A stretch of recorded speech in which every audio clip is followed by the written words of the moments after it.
Shalom Aleichem Rabotai, this is Rabbi Kovacs, and Mishnah Yomi is continuing for Zayin Sivan. Baruch Hashem, it's Shabbat in Eretz Yisrael, and it is both Shabbat and Shavuot in Chutz La'aretz. Obviously, we're pre-recording to get a head start on our limud, so you can be osik in your Tikkun Leil Shavuot and all of your limud, all of your learning for Shavuot.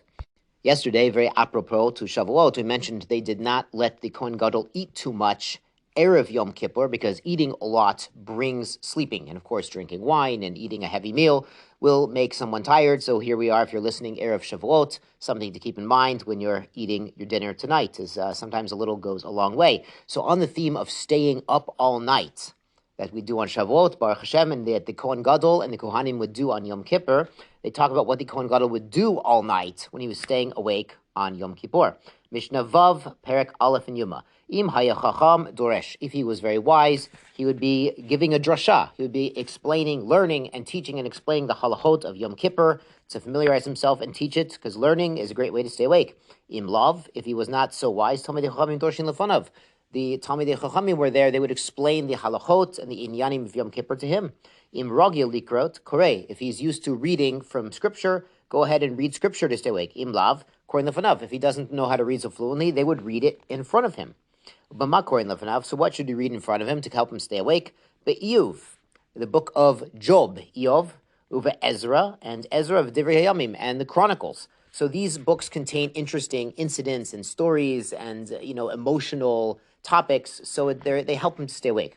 Zachariah ben Kivutel Omer, Zachariah adds, Pa'amim Harbe, there were many times when he was with the Kohen Gadol on the night of Yom Kippur trying to keep him awake. Kariti lefonav b'Daniel, I read him Daniel to keep him awake.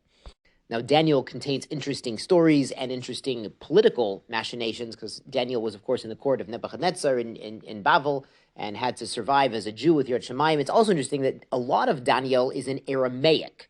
So this could be alluding to the fact that the Kohen Gadol was sometimes, as we mentioned, picked from someone who was not the most educated, highly learned man, not the best man for the job. And they read him Daniel, which is in Aramaic, because maybe his Hebrew was not so great, but his Aramaic was good, so they read him Daniel, he'll stay awake better that way. Let's go on to Mishnah Zayin on the same topic of staying awake at night. Bikesh lahit namnem, if he's about to doze off. Pirchei kehuna makin lefanov be'etzvat sorda. The young Kohanim would snap their fingers in front of him.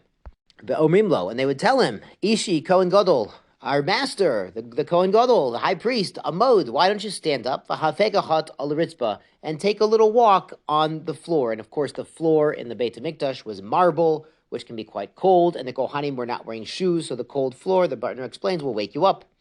Uma'asikin oto, and they would keep him busy, keep him involved in learning or walking, or Bartner adds they were perhaps singing Tehillim and making music, vocally. Until it arrived the time of Shechita, of the morning Tamid, which of course is daybreak.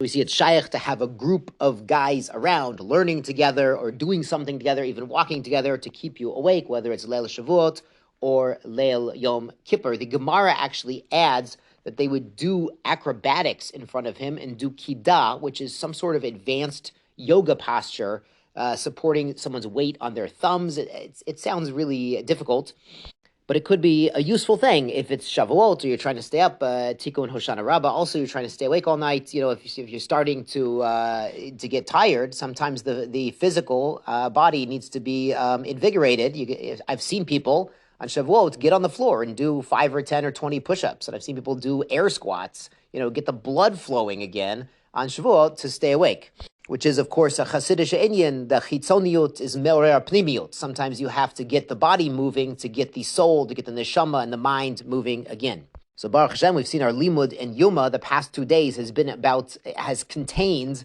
some very useful advice about staying awake all night, and those are davka, the Mishnah we learn for the days of Shavuot. So chazak uvruch, tiskul mitzvot, Shabbat Shalom.